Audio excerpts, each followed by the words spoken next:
Less than 36 hours ago, I witnessed a terrible accident, and I have not felt like talking about it because I'm still processing it. I'm still processing what happened. At about 5 o'clock on Friday afternoon, I was driving on Route 80 west, and I was close to the exit that I always take that heads to Jefferson and Sparta. I was in the far right lane, preparing to get off, when a truck started creeping into my lane, and somehow, as I was listening to a rom-com that I was thoroughly enjoying, I backed off and turned and angled my car into the shoulder, being careful and not wanting to drive off the shoulder, as I kept an eye on the truck ahead of me. I stopped my car, rolled down the window, and was preparing to call 911, and I could not figure out who was talking to me. It was the rom-com voice narrator talking. I was discombobulated until I heard the screaming. The screaming, I didn't know where it was coming from. And that's when I totally focused in, dialed 911, and was able to somehow coherently report what I was seeing and what I was hearing. I said something like this: I'm on Route 80. I'm at mile 34. I'm headed west. I'm beside a truck, and there is a motorcyclist stuck underneath the truck. Please hurry. Please hurry. The truck driver was running back and forth, and I ran out of my car, and I told those there, help is coming. Help is on its way. Help is coming. And then I called my daughter, Katherine, and I said, Katherine, I've just witnessed a terrible accident, and I'm here with a motorcyclist has been hit. He was stuck under the truck. He's stuck under the truck. His name is Tommy. Please pray for him. I put her on speaker, and I ran around. I said, Tommy, Tommy. My daughter's name is Katherine. She's a pastor. Actually, I said Kathy. My daughter Kathy's a pastor here. We're praying for you. And I stuck the phone under the truck so that Tommy could hear. And as Katherine prayed, he got pulled out from under the truck by someone I hadn't seen or noticed yet. Turns out he was a tow truck driver who helped Tommy get out from underneath the truck. This tow truck driver, by the way, he had been on a job towing a car on the other side of Route 80. He ran across the eastbound traffic, hopped over the median, dashed in without me noticing, and helped Tommy to get out from the harrowing scene I can only begin to imagine from underneath the truck. His foot had been caught. His bare foot had been caught. His shoe at some point must have flown off. His helmet flew off.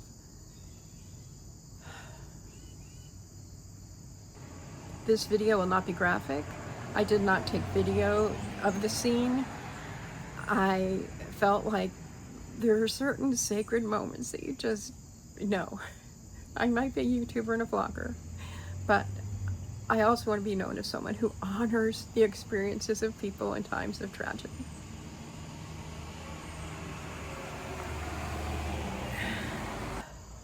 I don't know how long I was there. I wasn't aware of when this all started, and I wasn't aware of when it all ended. What I do remember is the deep collaborative efforts, not only of the emergency personnel, but of the unnamed tow truck driver and I, who seemed to become Tommy's family for a moment in time. While it seemed like forever, it probably wasn't any more than 15 minutes to a half an hour before Tommy was put into an ambulance, and inside the ambulance waiting for the helicopter to come take him to the trauma center. But while we were there, before the emergency personnel came, the tow truck driver and I stayed with Tommy, because the thing that I said the most often to all of the emergency personnel and anyone who was talking to me was, I just did not want him to be alone. I just did not want him to be alone. Because in that moment, as in, it seems like every moment when I encounter people, You are a part of my family for that moment in time. So after Tommy was in the ambulance, I stayed outside the ambulance for a while, and then one of the firemen said to me, "Excuse me, but the helicopter's coming, and it usually whips up a lot of wind, and I don't want you to get hit by anything in the air, so you might want to go back to your car now." The same fireman had come up to me earlier and said to me, "Ma'am, are you okay?" And I said, "Yes, I'm just praying." Ironically, as I was recording this, my choir director pulled up. I live in a home owned by the church that I attend right next door. And she had literally been driving the opposite direction on Route 80. And she saw the motorcycle and the truck. She did not see my car, which was tucked away behind the truck. So when I shared about this on Facebook, she was incredulous, as was I. And it was another indication to me that even when we have no idea of the greater plan, it felt like the exact spot where we all stopped, where I had clear view of the mile marker, and the tow truck driver who came along to be my companion in loving care for this young man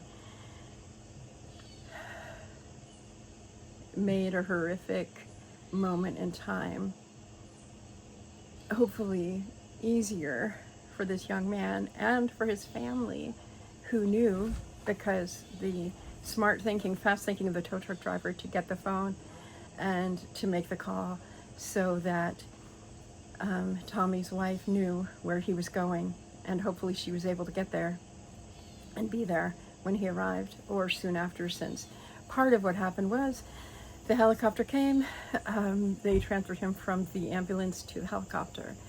And then when I got home, it took me hours because I stopped. I stopped in Jefferson because I needed to calm myself.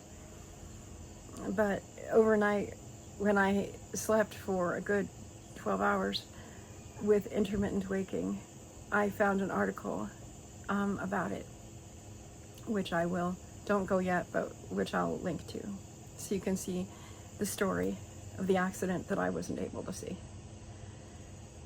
I was relieved to see that it said seriously injured. Simply seriously injured. But I hope you'll keep Tommy and his family in your prayers. Meanwhile, I've been asking so many questions of myself. Like, why was I here at that exact time? How was I able to be so calm and simply shift my driving? I mean, I was going 60 miles an hour, whatever, on the highway. But it felt so smooth and so gentle and so soft as I turned my car. How did that happen? How was that tow truck driver able to get across the street so quickly and just take care of business, even though he was on a job? How does that happen? How does it happen that my choir director was driving?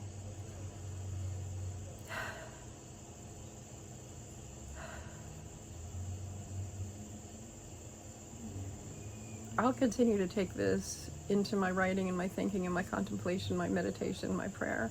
And I know that many of you who are watching probably don't share the same beliefs that I have, and that's totally fine, and I respect your beliefs. And I'm just still in a phase of wonder and awe and, oddly enough, gratitude. And with that, I really would like to ask you to consider, what are you present to today? Fully present to. And you may want to use this to begin your thoughts, or as a prompt to your thoughts. To write in your notebook, your journal, to start a conversation with your loved ones. Today, I am present to ... Another one is, I remember when I was present to ... Because hearing this story may reopen a memory in the past that you have not yet processed through. So I invite you to explore that. Remember, you are alive now. Use this gift.